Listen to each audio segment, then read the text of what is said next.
Hi everyone, my name is Vasiliki and I'm here to talk to you today about the Genesee River Watch, which is what I chose to do for the final project. So I'm sure you're kind of wondering what the Genesee River Watch is. It's a nonprofit group that's affiliated with the Center for Environmental Initiatives, and their mission statement is to champion solutions that improve the water quality of the Genesee and initiatives that connect people to the river. So this group consists of all volunteers, which I think is really great because they're not expecting anything in return from their time that they're giving this organization. They're really just trying to do it for the better good of the people around Rochester and for the river. It's not only a great organization in terms of what it is trying to accomplish environmentally, but also the fact that they are focusing much of their work on driving the public awareness of the Genesee River.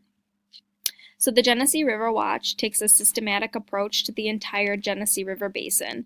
So I live right outside the city of Rochester. It's about 25 minutes from downtown. But when I graduate, I hope that I can live in the city itself, downtown, which is centered around the Genesee River. And I became really interested in the work that this organization has been doing and has done in the past because of the importance that the river has to just not only my life, but the lives of people who work and live in the city of Rochester. So the Genesee River is one of the most publicly ignored rivers in the United States. So besides the overall health and water quality of the river, a main goal of the organization is to increase public use and awareness of the river, which I kind of will touch a little bit more upon in the presentation. So now I'm just going to give you a little bit of a brief overview of the Genesee River Basin itself. So the Genesee River begins in the mountains of Gold, Pennsylvania, and it flows northward through the city of Rochester, but it empties into Lake Ontario, so towards Canada. So it starts in the bottom and goes up. And it stretches through a ton of different counties through New York.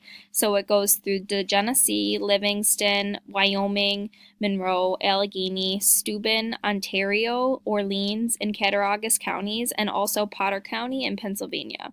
And the river receives drainage from about 2,500 square miles. The river itself is about 157 miles long and begins at an elevation of approximately 2,500 feet above sea level in the Allegheny Mountains of Pennsylvania. The river flows through the northern part of the Allegheny Plateau to Letchworth State Park, which is about 45 minutes outside of Rochester, located near the village of Mount Morris in Livingston County.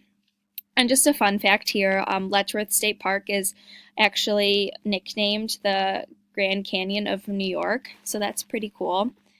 The river continues through an area called Lake Ontario Lowlands through the city of Rochester and into Lake Ontario in Monroe County, New York.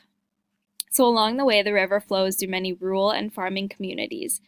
Of all of these towns, cities, and agricultural areas, they have all contributed to the health of the Genesee River, bad and good.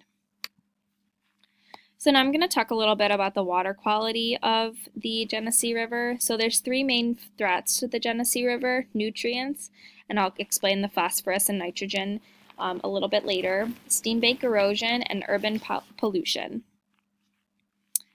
So really what focuses to be the main issue here is the water qualities of the river and the issues that are associated with it. So nutrients such as nitrogen and phosphorus are impacting the overall water quality of the river.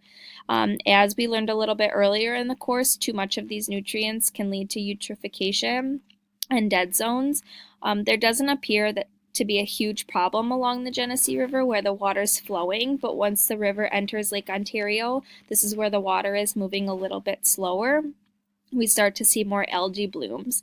And according to a study done by Joseph Makrowitz and his colleagues at the College of Brockport, which is about another 25-ish minutes outside of the city, computer models were used to track the phosphorus and sediment and other materials in the river and its tributaries.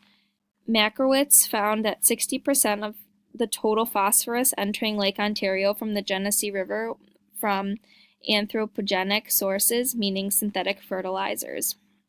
The other 40% were from natural sources. And the study focuses on the benefits of reducing the amount of runoff from farm fields in one spot, or even cleaning up sewage treatment plants and discharge in those other areas itself. So the results from this study were used to suggest the type of management plan that was necessary to improve the water quality of the Genesee River itself.